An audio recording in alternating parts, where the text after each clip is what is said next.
Today, let us look at one of the most mysterious and unusual men in Scripture, the man who is listed in the genealogy in Genesis chapter 5 as the seventh from Adam. His name is Enoch, and his name occurs in the midst of a survey of some 1,005 years of human history, which is given very rapidly and focuses around 9 men. There are 3 references in scriptures to Enoch, one in Genesis, one in Hebrews, and one in the little book of Jude, tucked in just before the book of Revelation. Each of these references adds a very distinctive note concerning this man. The first one in Genesis chapter 5, verses 21 to 24, is a description which marks a change in Enoch's life. When Enoch had lived 65 years, he became the father of Methuselah. Enoch walked with God after the birth of Methuselah 300 years and had other sons and daughters. Thus, all of the days of Enoch were 365 years. Enoch walked with God, and then he was no more, for God took him. The characteristic of Enoch's life was that he walked with God. This is very meaningful. The fact that Enoch walked with God proves that he loved God. He simply loved to be in the presence of God. Enoch began his walk with God at the age of 65 and continued walking with him for 300 years, and God took him. What does that mean? There are many who have puzzled over that expression, wondered if he just simply disappeared and nobody could find him, perished out in the wilderness. But let the New Testament flash its light upon this.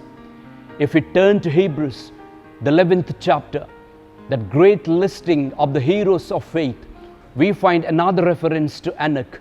And in verses 5 to 6 we read, "By faith Enoch was taken up so that he should not see death, and he was not found because God had taken him." Now before he was taken, he was attested as having pleased God, and without faith it is impossible to please him. The book of Hebrews states that by faith Enoch was taken from this life so that he did not experience death.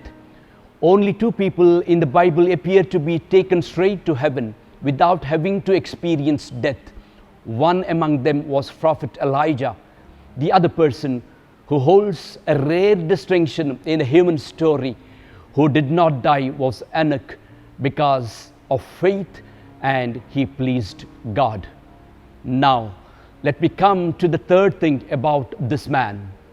Faith always requires a previous revelation. Do we have a hint of any revelation given to Enoch? Well, turn to the book of Jude. In Jude, the 14th verse, we have the third reference in scripture to this man Enoch. And here we see a prediction which supplies a motive. In verse 14, Jude is speaking of those who have left their faith, wandering stars, for whom the gloom of darkness is reserved forever.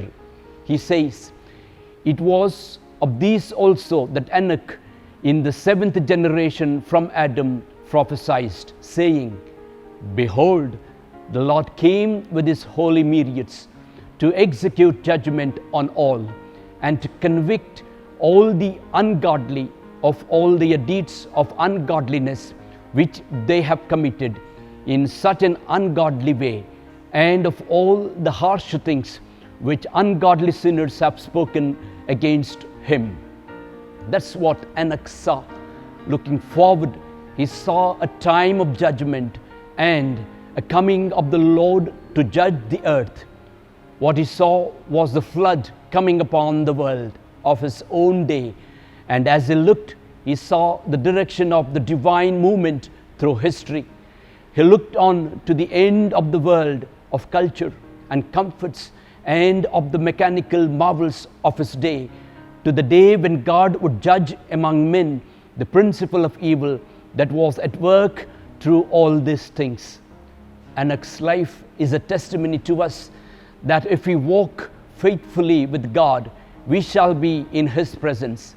He invites us to see life as God sees it, to look at it through God's perspective, to begin day after day walking endless steps with God in direction against sin, against rebelling, against independence, into a dependence with Him to please Him.